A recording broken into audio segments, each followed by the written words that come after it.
त्या सिटीच्या प्रमाणे 2-3 नंबर सबसिडीमध्ये येतात काही ट्रान्सपोर्टेशन ऑथॉरिटीनंतर बीएसटीला डिपोसाठी आरक्षण झालं आणि एक जरा आम्ही लहानपणापासून बीएसटीला ट्रान्सफॉर्मर होते इलेक्ट्रिसिटी सप्लाय डिस्ट्रीब्युशनसाठी झालं. आता इतका मोठा एरिया आहे 750 500-700 खोल्या आहेत एसआरपीच्या गेटपर्यंत अनेक झाडे लागून आहेत. माझा प्रश्न एवढाच आहे की जर तो सीटीसी चा जो कोड प्रमाणे आहे सीटीसी नंबर प्रमाणे कुठल्या ऍक्च्युअली डेव्हलपमेंटमध्ये किंवा मागे झालेल्या डेव्हलपमेंटमध्ये नाही हे जर क्लॅरिटी जर पेपरवरती आली ग्रुपमध्ये टाकले गेली किंवा पेपरवर सर्क्युलेट केली लोकांना दोन क्लॅरिटी आहे की मुळात प्रायव्हेटमध्ये आपल्या जागेचा खरोखर मालक कोण आहे त्याचं प्रॉपर्टीचं नाव आहे. दुसरी गोष्ट आपला कुठला एरिया कुठला CTC code CTS code actually डेव्हलपमेंटमध्ये येतो हे नॉन डेव्हलपमेंट नाही. नॉन डेव्हलपमेंटमध्ये कोणताही असं सिरियस नंबर आहे जे पण आहे ते डेव्हलपेबल आहे पहिली गोष्ट. आणि माझं प्रोफेसर तुम्हाला कळत नाही मला एवढंच म्हणायचं आहे की तुम्ही बोलताय you should supposed to be proof like paper as celebrating the all people once in the same SMS or text or WhatsApp. माझा सिंपल प्रश्न आहे लोकांना डोक्यात प्रश्न आहे की नक्की मला कोण नक्की एरिया कुठला डेव्हलपमेंट चालू आहे आपला एरिया जातोय की नाही जातोय. आताच तुम्हाला माहिती आहे की मेट्रोचं डेव्हलपमेंट चालू आहे थोडाफार रेडी रोड आमचा जो वाईडली आहे तो थोडा एक्सटेंड होणार आहे एक सर्टन दिवाळापर्यंत एक्सटेंड झाला तर काही चालेल अजून पण त्यांच्या मनात प्रश्न आहे की आमचा रोड डेव्हलपमेंट काय होणार. असे अनेक प्रश्न आहेत जोपर्यंत कागदोपत्री प्रूफ होत नाही तोपर्यंत लोकांच्या डोक्याचा प्रश्न राहणार. अशा अनेक मीटिंग बघितली आणि एवढंच म्हणायचं की कागदोपत्री प्रूफ करा मी माउंटमध्ये सांगितले कागदोपत्री प्रूफ करावं लागेल मग कसं एरिया पुढे डेव्हलपमेंटच्या विचारामध्ये पुढे प्राधान्य देईल आणि या मीटिंग सक्सेसफुल होईल. धन्यवाद.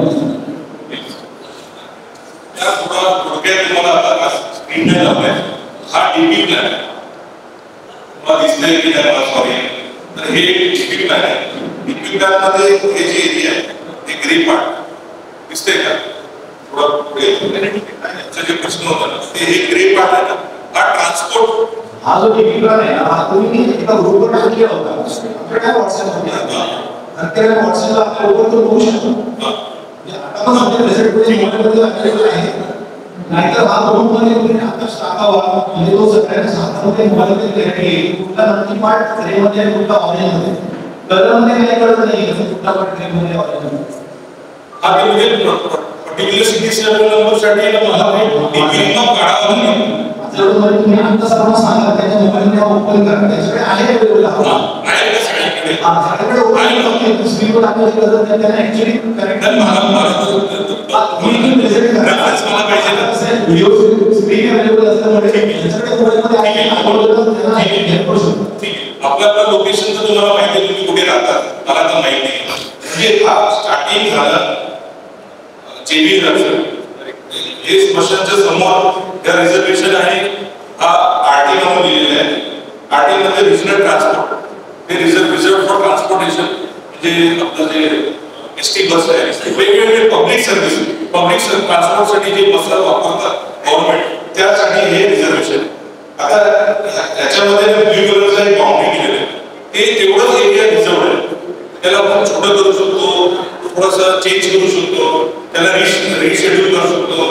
एमसीला पॉवर आहे म्युन्सिपल कमिशनरला एसएलएला आहे हे त्याच्यानंतर त्या बाजूला सब स्टेशन इलेक्ट्रिक सबस्टेशन तुम्ही जे म्हणाले ते हे दोन्ही रिझर्वेशन बाजूबाजूला आहे.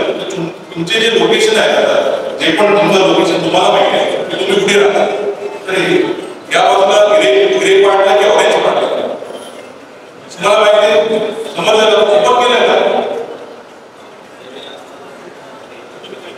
कंटिन्यू तर ऑरेंज पार्ट आणि ग्रे पार्ट हे दोन्ही रिझर्वेशन आहे ते रिझर्वेशन आपल्याला बीएमसी ला हँडओव्हर करायचं तर ते डेव्हलपर त्याला वेकेट करून त्याला बांधून त्याचे जे अडिशनल असतात बीएमसी कडून ते सगळं बांधून तो डेव्हलप करून बीएमसी त्याला एफएसआय देतात. काय एफएसआय पीडीआर एफएसआय ते पीडीआर एफएसआय तो एंटायर लेआउट मध्ये कुठे पण वापरू शकतो म्हणजे त्याचं नुकसान नाही बरोबर आहे. तर डेव्हलपरचा या दोन्ही रिझर्वेशनला कोणत्याही प्रकारचा नुकसान नसतो. पहिली एक गोष्ट सर तुम्ही प्रश्न विचारला जरा टेन्शन द्या आम्ही हा नाही मला बरोबर पण तुम्ही तुमचा प्रश्न आहे sorry you have to take care of your question.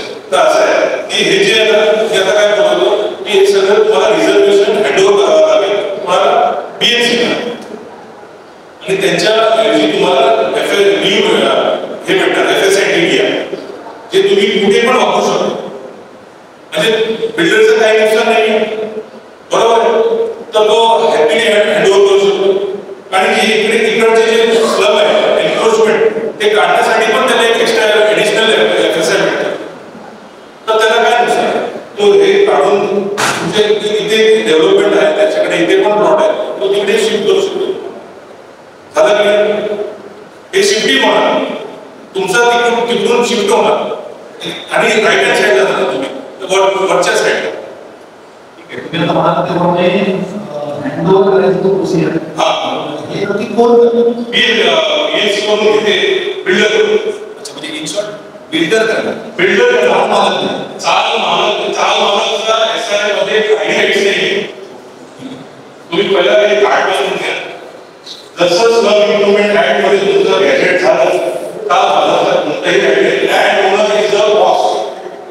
Land owner कोण प्रॉपर्टी कार्ड त्याचं नाव असेल त्याच्याकडे डीड ऑफ कन्व्हेन्स असेल रजिस्टर्ड त्याच्या दोन मालकाकडे आणि सातबारावर प्रॉपर्टी कार्ड नाही तर सातबारावर नाव पाहिजे. सातबारा बंद होते हळूहळू मुंबईमध्ये सातबाराचं अस्तित्व नाही आता हळूहळू ते होते म्हणून सगळं चेंज. माझा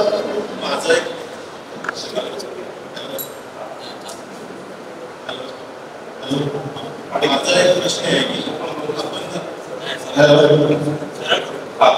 माझा एक प्रश्न आहे म्हणजे असं की आमचा स्लम डिक्लेअर झालेला मुंबईमध्ये जेवढा केली स्लम डिक्लेअर झालेला त्याच्यामध्ये आपण जर आपण काय SRA साठी आपण घेतलं SRA जर विदाउट SRA जर होत असेल जर प्रायव्हेट बिल्डर एखादा तर हे होऊ शकत नाही. प्रायव्हेट बिल्डर म्हणजे सर SRA मध्ये दोनच स्कीम आहे कधी आहे बस नाहीतर दुसरं आहे ते PTC स्कीम.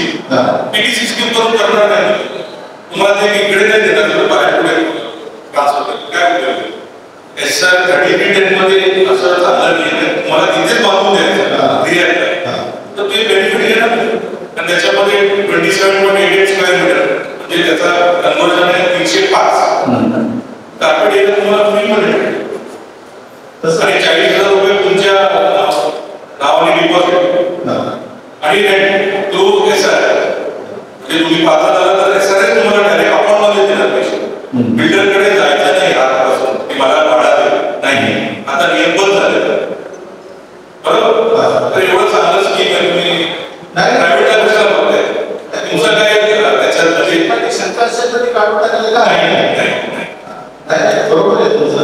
आता तुम्हाला डी रिझर्व करावा लागेल. डी रिझर्व म्हणजे शासनाकडे परत प्रपोजल पाठवावं लागेल की हे रिझर्वेशन तुम्ही काढा तर ते तुम्ही CM कडे द्याल त्या पेपरवर्क साठी वर्ष निघालं नाही एखादी शंका असेल आज CM म्हणतोय की स्लम फ्री करा. त्यांचा विषय असा आहे की स्लम फ्री हो तर स्लम मध्ये सगळं बेनिफिट आता वाढणार आहे हळूहळू सगळं वाढणार आहे. दुसरा एक प्रश्न आहे असा की तुम्ही लिगली बोलत एखाद्या 2 वर्षापूर्वी एखादी रूम घेतली विकत समजा त्याच्या डॉक्युमेंटसाठी बांधली गेली मिनिमम पकडला तर बांधून त्याला सशस्त्र शुल्क भरून म्हणाले त्याच्यात काय असेल ते कॉस्ट ते करतात. तर ती कॉस्ट ज्यावेळेस आपण SRA ला बिल्डर निवडतो तर काही बिल्डर ते कॉस्ट ते स्वतः पण करतात आणि लिगली करून घेतात. लिगली करून घेतात कसं आहे थोडेफार बिल्डर आहेत तसे पण बरेचसे लोक नाही करत. तर त्याच्यावरती काय उपाय आहे आपल्याला तुम्हाला आपल्यासाठी विचारते शेजारसाठी नाही सर्वांसाठी विचारतो म्हणजे प्रश्नामध्ये असं नाही की नेबर काय करतो त्याला जास्त मला हे बघतोय असं मला वाटतं.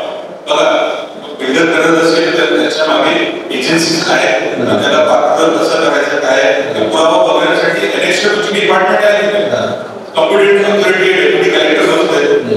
आता करप्शन हा तुम्ही ओपन मध्ये माहिती नाही होऊ शकतो बरोबर आहे. तुम्हाला आता हे अनसेट आहे करप्शन हा भागच आहे तर होतो नाही एक प्रकार आता म्हणजे जवळच एक असं प्रकार झालेलं आहे की लोक अडवतात, स्टॉप पण होतात, रिकामा पण होतात, सरकार जमा पण होते, झालेले दूर झालेले सगळं मी तुम्हाला सगळं गाईडलाईन देऊ शकतो. त्याच्यामध्ये तुम्ही काळजी करता तुम्ही आहे तर मी केलेले मी पण केलेले वाचवले पण आहे केलेले पण आहे दोन्ही केलेले बरोबर. अजून राहिलं येस तुम्ही पुढे बसा बसा नाही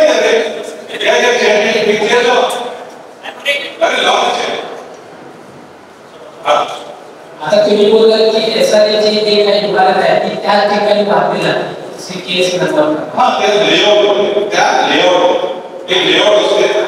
आमच्या इथे अशी चर्चा आहे म्हणजे एरियामध्ये असेल किंवा विभागामध्ये असेल की तो जो बिल्डर आहे त्याला जो संपूर्ण सिक्युरिटी पासूनचा जो पट्टा आहे तो जवळजवळ प्रशासनाच्या एंडिंग पर्यंत पट्टा त्याच्या अंडर डेव्हलपमेंटला आलेला आहे. एसआय मध्ये असा नियम आहे की 3 किलोमीटर पर्यंतचं अंतर तिकडल्या लोकांना सेफ्टी केलं जातं. 3 किलोमीटरच्या अंतरापर्यंत तिथल्या लोकांना म्हणजे त्याला जर तिथे दुसरा प्रोजेक्ट उभा करायचा असेल तर तिथल्या लोकांना 3 किलोमीटर पर्यंत टाकू शकतो का भविष्यात. कारण लोकांमध्ये भीती आहे की आमच्या इकडनं उचलणार आणि आम्हाला कुठे ते भरतीकडे शिफ्टिंग करतील. तर विदिन द रेडियसच करू शकतो पण त्याचा मालकी हक्क पाहिजे. म्हणजे आज इथे मालकी हक्क त्याचा सेमच आहे जिथे शिफ्ट करतो तिकडे पण त्याचा मालकी हक्क पाहिजे. पण समजा तुमचा जीबीआर मध्ये कन्सेंट असेल तर तुम्ही करू शकता. त्या जीबीआर मध्ये तुम्ही जीबीआर घेणार पब्लिकचं त्या पब्लिकचं जीबीआर मध्ये 51%